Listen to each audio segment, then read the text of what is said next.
유압술을 꼭 하세요. 매진 유압술이 별로 무서운 거 아니에요. 해야 됩니다. 이걸 설명드리는 게 아닙니다. 적어도 그렇게 두려워해야만 하는 괴물은 아니라는 거를 설명드리고 싶어서 영상을 준비했습니다. 안녕하세요. 마디세상병원 장수진 원장입니다. 오늘은 재밌는 주제를 하나 준비했는데, 주위에 보면 가족분 또는 본인이 유합술이라고 하죠. 허리에다가 나사를 받고 인공뼈를 집어넣는 철심 받는 그런 수술, 유합술이라고 하는데, 유합술을 이미 하셨거나 그거를 마음에 준비하고 있거나 그게 좀 두려운 분들은 꼭 접하게 되는 단어가 인접, 분절, 퇴행성 변화라고 하는 단어를 분명히 접하게 되실 거예요. 이건 어떤 개념이냐면은, 유합술이라는 수술을 진행하게 되면은 해당 분절, 척추는 하나를 이야기하지 않잖아요. 보통 디스크를 이야기하더라도 4번과 5번 사이에 있는 디스크라고 이야기하지, 4번 디스크 이렇게 이야기하지 않거든요. 협착증이든 우리 척추 이야기는 언제나 두 개의 뼈 사이를 이야기하는 거라서, 두 개의 뼈 사이, 여기를 저희는 분절이라고 부릅니다. 그래서 일종의 관절이라 생각하시면 됩니다. 유합술이라고 하는 거는 하나의 분절, 두 개의 뼈 사이를 나사와 인공뼈로 연결을 시켜서 움직이지 못하게 만드는 수술을 유합병나을 유자에 합할 합자라고 해요. 유합술을 진행할 수 있는데, 예를 들어서 4번과 5번 사이 수술을 하셨다면 바로 위에 3번과 4번 또는 그 바로 아래 5번과 6번 사이 바로 위 또는 바로 아래쪽 분절 또는 관절의 퇴행성 변화, 조금 더 빨리 늙어버린다는 거예요. 4, 5번의 유합술 수술을 받게 되면은 3, 4번 또는 5, 6번의 또 다른 협착증이나 또 다른 어떤 퇴행성 변화, 늙어가는 변화, 낡아가는 변화 또는 닳아가는 변화가 계속 쌓이면서 결국에는 거기도 또 다른 치료를 해야 된다더라 하는 개념이 바로 인접분절 퇴행성 변화입니다. 물론 인접분절 퇴행성 변화를 최소화하려면은 애초에 유합술을 안 하면 돼요. 그렇지만 이미 하신 분들 또는 이것 이외에는 방법이 없는 분들 같은 경우에는 인접분절 퇴행성 변화를 접하고 또 그 두려운 마음을 가지고 유합술을 진행하시는 분도 많으시고, 또 이게 두렵다고 해서 유합술을 하지 않는 분도 또 계시긴 합니다. 그러나 제가 오늘 영상을 설명드리는 어떤 주된 목적은 인접분절 퇴행성 변화가 어느 정도 확률로 생기는지, 어떤 확률로 치료를 또 한다더라 하는 이런 정확한 정보를 드리는 것이지, 유합술을 꼭 하세요. 매진 유합술이 별로 무서운 거 아니에요. 해야 됩니다. 이걸 설명드리는 게 아닙니다. 적어도 그렇게 두려워해야만 하는 괴물은 아니라는 거를 설명드리고 싶어서 영상을 준비했습니다. 먼저 인접분절 퇴행성 변화가 어떤 사람한테 더 잘 생기느냐는 정보는 있습니다. 먼저 다분절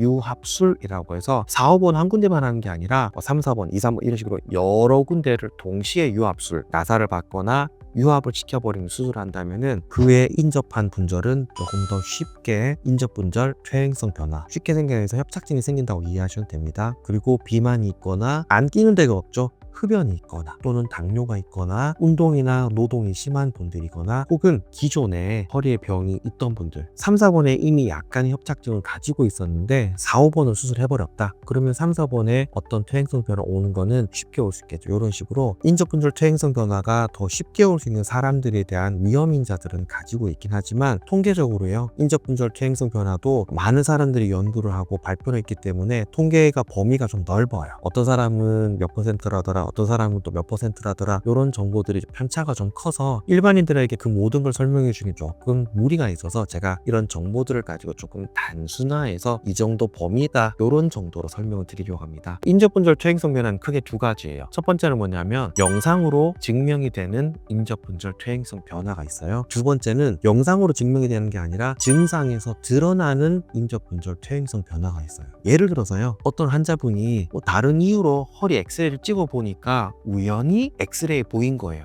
증상은 없지만 엑스레이에 보이는 거를 영상의학적 인접분절 퇴행성 변화라고 합니다. 영상에 보인다는 뜻이지 언제나 증상이 있다는 뜻은 절대로 아닙니다. 그런데 영상으로서의 인접분절 퇴행성 변화는 연구에 따라 조금씩 편차는 있지만 경추와 요추 거의 비슷해요. 크게 다르진 않기 때문에 같이 설명드리도록 하겠습니다. 5년이 지나면은 25%에서 인접분절 퇴행성 변화가 온다고 알려져 있어요. 5년이 지나면 25% 정도, 그리고 10년이 지나면은 50% 정도에서 인접분절 퇴행성 변화가 감지된다. 또는 엑스레이나 MRI 등에서 그냥 보인다 알려져 있어요. 생각보다 그렇게 없진 않죠. 5년에 25%, 10년에 50%면은 이건 누적이기 때문에요. 예를 들어 20년이 지나면은 이제 여기서 2를 곱하는 거죠. 거의 100%는 온다고 이해하셔도 되는데, 조심하셔야 되는 게 뭐냐면, 우리 퍼센트라고 이야기하는 거는 50%의 확률로 10년 뒤에 생긴다고 하더라도 정작 나한테 생겨버렸다. 그럼 100%잖아요. 그래서 이 퍼센트를 너무 믿을 수는 없긴 하지만 그래도 이런 확률 정도다는 알고는 계셔야 될 것 같아요. 두 번째로는 증상이 생기는, 즉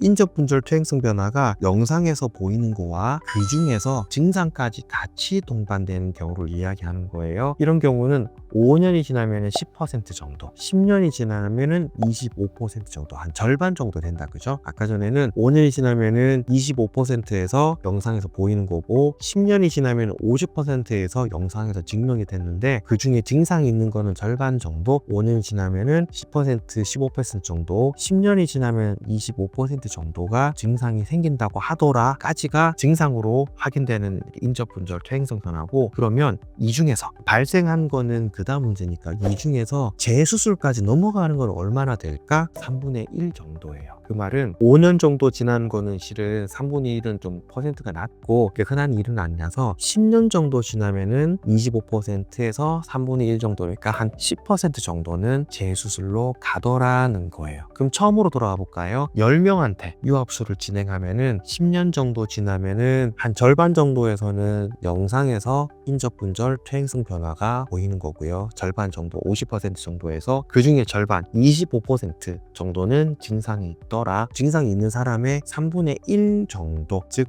한 10% 정도. 10명 수술하면은 1명 정도는 10년 있다가 재수술을 한다 정도로 이해하시면 될 것 같습니다. 이런 확률을 이야기하기에는 조금 조심스럽긴 하지만, 생각보다는 인접분절 퇴행성 변화가 누구나 겪어야 되는 무서운 일이라든지 생겼다고 다 수술하는 건 아니니까요. 그래서 필요한 분들은 인접분절 퇴행성 변화 자체를 너무 두려워하지 말고 적절한 치료를 받으시면 됩니다. 이 치료라고 말하는 거는 수술이라든지 또 이런 적극적인 치료도 있지만, 약물이라든지 주사, 이런 또 다른 보존적 치료도 증상을 어느 정도 좀 유지시켜 주시면은, 그래도 10명 중에서 9명을 수술 안 한다고 하니까 필요한 분들은 인접분절 퇴행성 변화를 두려워하지 마시고 유압술을 꼭 받으시는 게 낫지 않을까 싶습니다. 우리가 결혼한다고 했을 적에 우리 아이가 제 말을 안 들으면 어떡할까요? 시어머니가 또는 우리 다른 가족들이 저를 미워하면 어떡할까요? 발생하지도 않은 그런 두려움 때문에 애초에 결혼 안 하겠습니다. 그런 사람은 없거든요. 인접분절 퇴행성 변화가 그렇게 두려운 괴물이라든지 흔하게 있는 일까지는 아니니까 너무 두려워하지는 마시고, 치료는 여러분을 담당하고 있는 의사가 권하는 유압술이든 어디든 치료는 적극적으로 받으시기를 강하게 권유드립니다. 오늘 이 정도로 영상을 마무리하겠습니다. 감사합니다.